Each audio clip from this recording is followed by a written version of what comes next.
শুভ সকালের অনেক অনেক শুভেচ্ছা জানাই সকলকে। আশা করি সকলেই তোমরা ভীষণ ভালো আছো। আমরাও কিন্তু ভীষণ ভালো আছি। আজকে সকালবেলা ঘুম থেকে উঠে দেখছি এমাই কি বিকেল হয়ে গেল নাকি আমি ঘুম থেকে উঠতে দেরি করলাম। তারপর দেখি যে না, আজকের ওয়েদারটা ভীষণ সুন্দর, চারিদিকে পুরো বৃষ্টির ওয়েদার।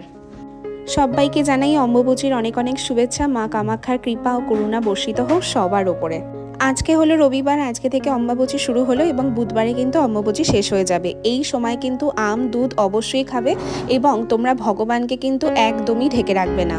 বিশেষ করে দেবীদেরকে লাল কাপড় দিয়ে অনেকের বাড়িতেই ঢেকে রেখে দেয়, এটা কিন্তু একদমই উচিত নয় এবং কোনো শাস্ত্রেও কিন্তু এই সম্বন্ধে কোনো ব্যাখ্যা নেই।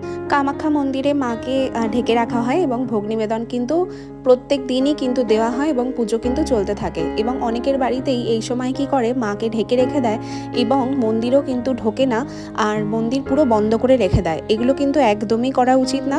ভগবানের সেবা কোনো অবস্থাতেই কিন্তু বন্ধ করা হবে না।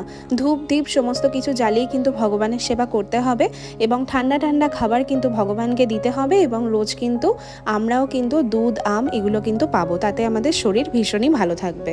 পৌরাণিক যুগে পৃথিবীকে ধরিত্রী মাতা বলে সম্বোধন করা হয়েছিল। মনে করা হয়েছিল এই সময় ঋতুমতী নারীরাই কেবল সন্তান ধারণে সক্ষম হয়।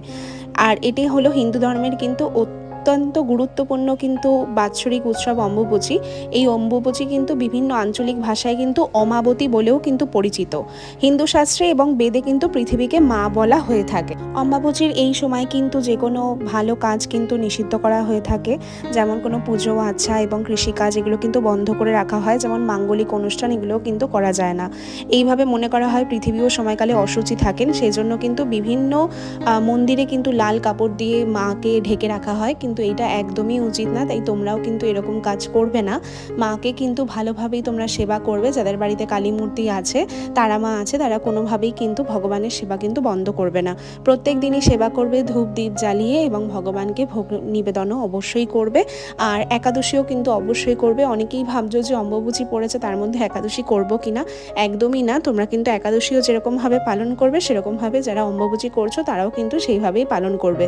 যদি ভগবানকে না ধরতে চাও না ধরতে পারো, কিন্তু দূর থেকে হলেও কিন্তু ভোগ নিবেদন অবশ্যই দেবে। আর গোপালের ক্ষেত্রে তো ব্যাপারটা পুরোটাই আলাদা। আমি তো গোপালকে প্রত্যেক দিনই যেরকমভাবে সেবা দিই, জামা কাপড় চেঞ্জ করে প্রত্যেক দিনই ভোগ নিবেদন সেরকমভাবেই দেওয়া হবে। আর আজকে যেহেতু একাদশী পড়েছে তার জন্য দুধ ফল এগুলোই আর কি অফার করবো। আর আজকে দেখো সোনাদেরকে কত সুন্দর লাগছে। তো সবাই ভীষণ ভালো থাকবে, সুস্থ থাকবে আর ভগবানের সেবা অবশ্যই করবে। আর আজকে তো সারাদিন একাদশী, সবাই পালন করো। আর কালকে কিন্তু সঠিক টাইমের মধ্যে পালনটাও কিন্তু কমপ্লিট করে নিও। তো চলো, সবাই ভীষণ ভালো থাকবে, সুস্থ থাকবে। সবাইকে জানাই একাদশীর শুভেচ্ছা ও ভালোবাসা। সবাই ভীষণ ভালো থেকো। আবার দেখা হচ্ছে তোমাদের সাথে নতুন কোনো ভিডিওতে। রাধে রাধে, হরে কৃষ্ণ বন্ধুরা, টাটা।